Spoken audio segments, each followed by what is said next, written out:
এখন বর্তমানে কিন্তু রোদের তাপ কিন্তু প্রচণ্ড বেড়ে যাচ্ছে, আর এই রোদের তাপ কিন্তু এপ্রিল মাসের মাঝামাঝি থেকে শুরু হয় এবং তারপরে কিন্তু মে মাসে গিয়ে আরও বাড়তে থাকে। মে জুন এটা কিন্তু প্রচণ্ড পরিমাণ রোদ্রু বাড়তে থাকে।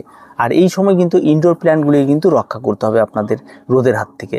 আর তার সঙ্গে সঙ্গে কিন্তু এই সময়টাই কিন্তু ইনডোর প্ল্যান্টের বেড়ে ওঠারও একটা বেশ উত্তম একটা সময়।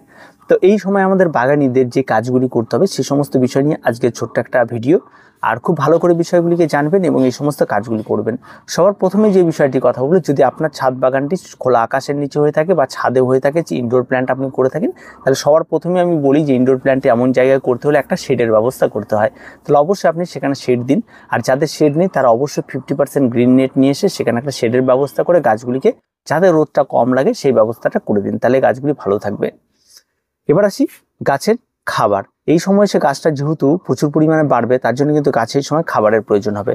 তাই অবশ্যই আপনারা যে সমস্ত আমরা বলি মিক্স খাবারগুলি মাসে মাসে দেওয়ার কথা, 15 দিন পর পর দেওয়ার কথা, বা এনপিকে 12-60-0 বা 20-20-20 যেটা সাপ্তাহিকভাবে দেওয়ার কথা, বা 15 দিন অন্তর দেওয়ার কথা, যে যেভাবে দিচ্ছেন গাছে খাবার, সে খাবারটি কোনো রকমই কিন্তু বন্ধ করবে না, খাবারটি কিন্তু কন্টিনিউ করে যাবেন যে যেভাবে দিচ্ছেন। অনেকে আছে গাছকে 7 দিন অন্তর অন্তর খাবার দেয়, অনেকে আছে গাছকে 15 দিন অন্তর অন্তর খাবার দেয়, অনেকে আছে গাছকে 1 মাসে একবার করে খাবার দেয়। যে যে ধারাবাহিকতায় খাবারগুলি দিচ্ছেন সে সেভাবেই খাবারগুলি দিয়ে যাবেন। তার সঙ্গে সঙ্গে কিন্তু এই প্রচণ্ড রোদে কিন্তু গাছে দেখবেন আপনারা পেস্টের আক্রমণ ঘটবে, অনেক রকম ছোট ছোট শুঁয়োপোকার আক্রমণ করবে, যেগুলি গাছের পাতাকে খেয়ে ফেলবে। আর তার জন্য কিন্তু অবশ্যই আপনাকে যে সাপ্তাহিক বা আপনি 15 দিন অন্তর অন্তর যে নিয়মটা মেনে আপনি গাছে পেস্টিসাইড স্প্রে করতেন সেটা স্প্রে করবেন। আর যারা করছিলেন না তারা এই সময় একটু করবেন মাঝে মধ্যে, তাহলে দেখবেন এই পোকার হাত থেকে আপনার গাছগুলিকে রক্ষা করতে পারবেন। নইলে কিন্তু খুব একটা বেশি ধরে গেলে কিন্তু মুশকিল। বেশিরভাগ ক্ষেত্রে কম ধরে এই সমস্ত পোকার আক্রমণ ঘটে না, তবে কিছু কিছু ক্ষেত্রে যেমন হ্যাঙ্গিং প্ল্যান্টগুলির ক্ষেত্রে ধরতে পারে। তাই সেই সমস্ত গাছগুলিকে একটু সেফ রাখার চেষ্টা করবেন। ফাঙ্গাল আক্রমণ এই সময় খুব একটা বেশি হয় না, কারণ গাছের গোড়ায় জলের ব্যাপারটা থাকে না, গাছে এই সময় ড্রাই থাকে, ঝলমল রোদ থাকে, তেমন ফাঙ্গাল আক্রমণ ঘটে না। তাই এই সময় অ্যান্টি ফাঙ্গাল খুব একটা বেশি প্রয়োজন পড়বে না। এবার আসি গাছে জল দেওয়ার বিষয়টা। হ্যাঁ, এই সময় জল দেওয়ার জন্য অবশ্যই আপনাকে যেমন দুপুরবেলা গাছে জল দিতে হবে এমনটা করবেন, এই কড়া রোদে আপনারও আসাটা ঠিক হবে না। তার জন্য আপনারা সবসময় চেষ্টা করবেন সকালে ঘুম থেকে উঠে একবার গাছে জল দেওয়া, আর ঠিক বিকেলের দিকে আরেকবার জল দেওয়া। দেখবেন বিকেলে যখন জল দেবেন সেই জলটা কিন্তু অনেকটা শুকিয়ে যাবে, সকাল হতে তখন আবার একটু জল দিয়ে দেবেন। ঠিক আছে, একটু বেশি করে জল দিয়ে দেবেন, দেখবেন সারাদিনে আবার দেখবেন সম্পূর্ণ গাছে শুকিয়েছে। যদি কোনো কারণবশত দেখা যায় যে দুপুরবেলা অনেক গাছ ঝিমিয়ে গেছে, একদম গাছের গোড়া ড্রাই হয়ে গেছে, তবে প্রয়োজনে আপনি সেখানে সামান্য পরিমাণ জল প্রয়োগ করতে পারেন।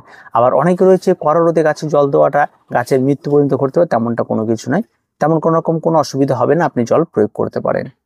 এবার এখানে রয়েছে অনেকে বলতে পারে যে এই সময় এসে প্লাস্টিকের পটের মধ্যে আপনি যে সমস্ত গাছগুলি করছেন সেই সমস্ত গাছগুলি নষ্ট হয়ে যাওয়ার ব্যাপার রয়েছে, আর মাটির টবের গাছ বেশ ভালো থাকে। তেমন কোনো রকম কোনো বিভ্রান্তকর কথাবার্তায় যাবেন না, তেমন কোনো রকম কোনো বিষয় নেই। প্লাস্টিক টব হোক মাটির টব হোক, দুটো টবে যখন গাছ হচ্ছে প্রত্যেকটা গাছই এই ওয়েদারেও বেশ ভালো থাকবে। তাই আপনি নিশ্চিন্তে আপনি এই সময় এসে এই সমস্ত বিভ্রান্তমূলক কথাগুলো থেকে বেরিয়ে আপনি রিপোর্টের ব্যাপারে যাবেন না, যে মাটির টবের মধ্যে এই সমস্ত গাছগুলি চেঞ্জ করি, এই সময় একদম যাবেন না। এই সময় সবচেয়ে গুরুত্বপূর্ণ যে বিষয়টা দিয়ে খেয়াল রাখতে হবে সেটা হচ্ছে রিপোর্টিং। এই সময় একদম সম্পূর্ণরূপে রিপোর্টিংটাকে একটু বন্ধ রাখবেন, কোনো রকমের রিপোর্টিং এর দিকে যাবেন না, কারণ এই সময় রিপোর্টিং করতে গেলে কিন্তু অনেক সময় গাছের রুট সিস্টেমে আঘাত লাগে, যার ফলে কিন্তু গাছ কিন্তু পরবর্তীতে সেট হতে কিন্তু অনেকটা কষ্টকর হবে। তাই এই সময় এই সমস্ত কাজগুলি একদম করবেন না। আর এই সময় কিন্তু এই সমস্ত কাজগুলি করলে কিন্তু আপনার কিন্তু গাছ এমন হতে পারে হয়তো 10টা গাছ আপনি রিপোর্ট করলেন, 2-1টা গাছ আপনার খুব পছন্দের গাছ কিন্তু নষ্ট হয়ে যেতে পারে। তাই একটু অপেক্ষা করুন, বৃষ্টি চলে আসবে খুব, জুন জুলাই মাস থেকে হয়তো বৃষ্টি আপনি পেয়েই যাবেন। সেই সময়গুলোতে আপনি একটু বেছে নিয়ে করে নেবেন, ভালো দিন দেখে যখন বৃষ্টি হচ্ছে তখন করে নেবেন। আর মাটিগুলো রেডি করে রেখে দিতে পারেন, তাতে কিন্তু অনেকটা এগিয়ে থাকবে। কারণ সেই সময় কিন্তু মাটিটা রেডি করার অনেকটা মুশকিল, বৃষ্টির মধ্যে ভিজে থাকে মাটি, ব্যাপারগুলি থাকে। তো রেডি করে একটা জায়গায় রেখে দিন যেখানে বৃষ্টির জল পড়ে না, তাতে আপনার অনেক সুবিধা হবে। এবার আসি গাছের কাটাই ছাটাই। হ্যাঁ, গাছে যদি অনেকটা বেড়ে গেছে, অনেকটা গাছ শেপ নষ্ট হয়ে যাচ্ছে, সেই সমস্ত কাটাই ছাটাইগুলি আপনারা করতে পারেন। তবে কাটাই ছাটাই যখনই করবেন চেষ্টা রাখবেন যদি মোটা ডাল কেটে থাকেন তাহলে যে সমস্ত জায়গাগুলি কাটছেন সেই সমস্ত জায়গাগুলিতে যাতে ড্রাই ব্যাক না হয় তার জন্য একটু অ্যান্টিফাঙ্গাল লাগিয়ে দেওয়া, এই বিষয়গুলি খেয়াল রাখবেন। বা সেই সমস্ত ডালগুলি মানে মোটা মোটা ডাল যতটা পারবেন একটু কম কাটার চেষ্টা করবেন, আর হালকা পাতলা পাতা যেগুলি ছাটাই সেগুলি অবশ্যই আপনি করতে পারেন, তাতে কোনো রকম কোনো অসুবিধা নেই। আর সর্বশেষ যে বিষয়টা নিয়ে কথা বলবো, সবচেয়ে আপনার মনিটরিংটার প্রয়োজন রয়েছে। অবশ্যই মনিটরিংটা আপনারা করবেন এই দিনে সকালবেলা আর বিকেলবেলা। প্রত্যেকদিন গাছের গোড়ায় যাবেন, যে সমস্ত গাছগুলিতে দেখবেন প্রতিদিন জল এবং গাছের গোড়া শুকিয়ে যাচ্ছে না বিকাল হতে হতে সারাদিন পর, সেই সমস্ত গাছগুলি জল দেওয়ার সময় একটু ভাববেন যে সব ঠিকঠাক আছে কিনা, সেগুলি দেখবেন। মাঝে মধ্যে গাছগুলিকে দুপুরবেলা করে একটু খেয়াল রাখবেন কোনো গাছ জল থাকা সত্ত্বেও ঝিমিয়ে আছে কিনা, কারণ সেই সমস্ত গাছগুলি রুটের সমস্যা হতে পারে। কারণ এই সময় হয় কি প্রচুর পরিমাণে রোদে কিন্তু গাছের যে মাটিটি থাকে সেটা পর্যন্ত গরম হয়ে যায়, ফলে রুটটা কিন্তু অনেক সময় ড্যামেজ হয়। এমন সমস্যা কিন্তু দুটা একটা গাছে দেখা দিতে পারে, তো তাতে কোনো রকম সমস্যা হবে না। এবার আসি পাতা পোড়া। এই সময় দেখবেন অনেক গাছের দেখবেন পাতা পুড়ে যাচ্ছে, তো সেটা কোনো রোগ নয়। এই সময় আসলে কড়া রোদে এটা হয়ে থাকে সাধারণত, সেটা নিয়ে একদম ভাবার কিছু নেই। এবং আপনি পেস্টিসাইড স্প্রে করুন, অ্যান্টিফাঙ্গাল স্প্রে করুন, তার থেকে মুক্তি পাবেন না। গাছগুলিকে হালকা ছায়া জায়গাতে রাখবেন, আস্তে আস্তে সে সমস্ত বিষয়গুলো আস্তে আস্তে রিকভার হয়ে যাবে।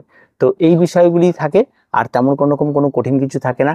তো আমার বাগানে গাছগুলি আজ থেকে বেশ কিছুদিন আগে যখন আমরা ফেব্রুয়ারি মাস থেকে স্টার্ট করছিলাম, তখন যে গাছের সাইজগুলো ছিল, এখন দেখুন গাছগুলি আরো অনেকটা বড় হয়েছে, গাছগুলো আরো অনেকটা ভালো পাতা, এই গাছটি অনেকটা বড় হয়ে গেছে, এই গাছগুলো আরো অনেকটা ভালো হয়ে গেছে। যে সমস্ত গাছগুলি আরো মানে এই গাছটি কত ছোট ছিল, আজকের ডেটে এসে কতটা বড় হয়ে গেছে, আর ছোট্ট একটা পটের মধ্যে নতুন নতুন পাতা ছেড়েছে, নতুন নতুন কালার এসেছে। তো এগুলি হতেই থাকবে। গাছের যত্ন আবার আগামী বছর আসলে এগুলি গাছ আরো বড় হবে। তো এরকম ভাবে যদি আপনি কন্টিনিউলি গাছের হালকা পরিচর্যা যদি করতে থাকেন, এই রোদও আপনার গাছকে কিছু করতে পারবে না, আর আপনি আপনার সেই সমস্ত জায়গাগুলিকে সেফ জায়গা। আর অবশ্যই এই রোদের মধ্যে বাগানে কখনোই দুপুর বেলাতে আসার চেষ্টা করবেন না। যদি আসেন ছাতা ব্যবহার করুন সেই সমস্ত বিষয়গুলিকে দেখার জন্য, একটু চেষ্টা করবেন কম আসার। আর যদি প্রয়োজন পড়ে তবে আসতে পারেন। আর যে সমস্ত গাছগুলির কথা বললাম যে প্রচুর পরিমাণে রোদ, আর সে সময় আরেকটা বিষয়গুলি ফলের গাছ। এই সময় দেখুন অনেকের কাছে আম ধরে রয়েছে, তারপর লেবু ভ্যারাইটির গাছগুলিতে লেবু ধরে রয়েছে।